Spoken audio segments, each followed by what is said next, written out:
Hi, this is Paige McLemore from Ocoee High School, and welcome to Probability and Statistics with Applications.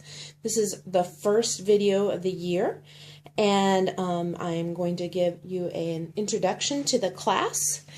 And if you are in my class, you should be probably taking notes. If you're just watching it for your own enlightenment, then please join us and enjoy. Our lesson is an introduction to statistics. We're going to get a little bit of an overview today. Our objective is to understand the basic purpose of statistics. And there's a benchmark from Florida, but if you need it, great. If you don't, most of us don't, that's fine too. And our question that I'm going to try to answer today is why study statistics? So here we go.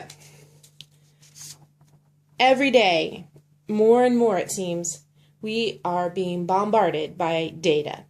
Data is everywhere. And these are just a few headlines I saw on the news when I wrote my slide that day. I looked up some things.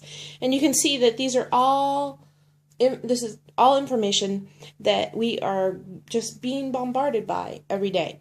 So data, here's your first definition, is the information from observations, counts, measurements, or responses. So these are all different kinds of data. So let's get some basic terms down so that we are able to do something with this data. First one is statistics, and I want to point out that this has a capital S. We are talking about the study of statistics here.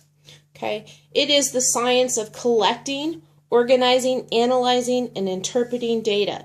Each of these four things, collecting, organizing, analyzing, and interpreting, are parts of what we do in this class. First, what we're going to learn is how to collect it. Then we're going to learn how to organize it. Then we're going to learn how to analyze it. And finally, we're going to interpret it. Those are things that we will be doing this year. Okay, so the first thing we need to know when we're talking about statistics is some terms that will keep us straight. And the first one is population versus sample.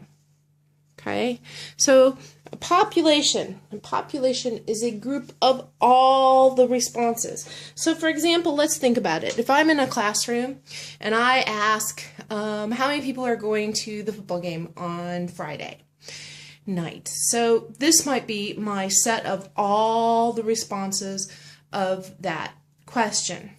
And if I'm talking about a population, I would count all of these responses. I'm not going to do that, but I would count all of these responses. This is my population. Okay? However, if I wanted to just maybe randomly ask, say I want to just randomly ask about 5 people. So I would just pick 5 people and just circle, those are the 5 people. That is a sample. And I would count those responses, and that would be the sample of the class. And I could count that as well. So population is the whole group of the people that you're looking at. A sample is a selected group of that population. Okay, and when we talk about population and sample, we have some things that we specify. So when we're talking about population, we talk about parameters. When we look at a population, we talk about parameters. Notice they both start with P. That makes it a little easier to remember their relationship here.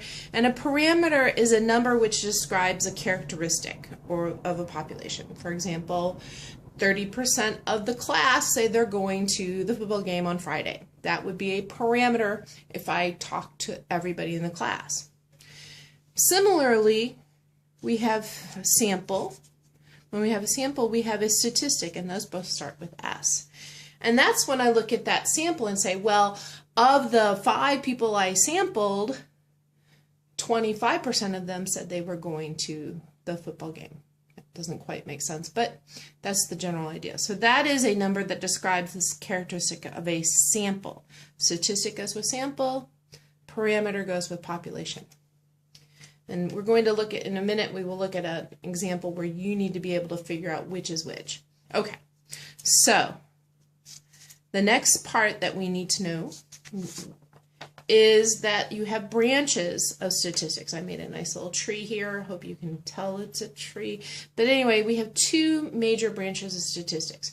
And remember I said at the beginning there's four things. There was collecting, organizing, analyzing, and interpreting. Well, the collecting and organizing is considered part of the descriptive branch.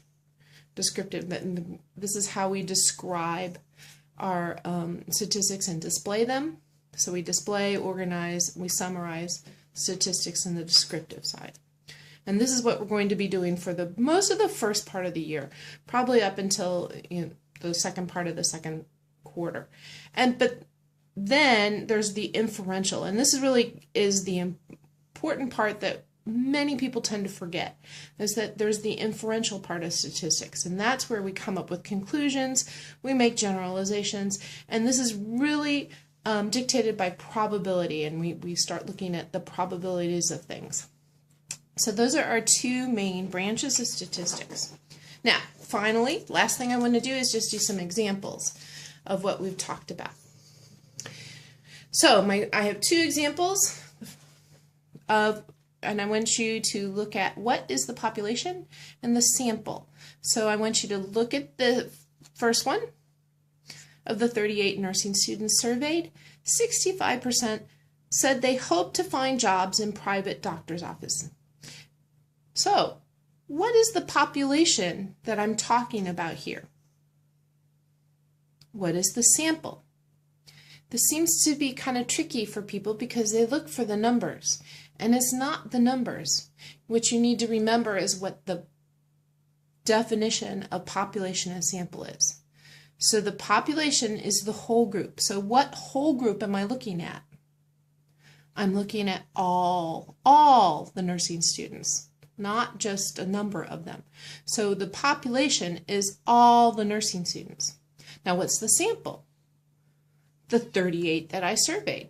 So that one did go with a number, but a lot of times numbers are not included when they talk about this. Now, what did I come up with? This is a statistic, 65% said, because I'm only talking about the ones that I surveyed. So I'm talking about a statistic. Okay, here's the next one. 85% of students surveyed at Ocoee High School are in favor of having a junior-senior trip to New York City.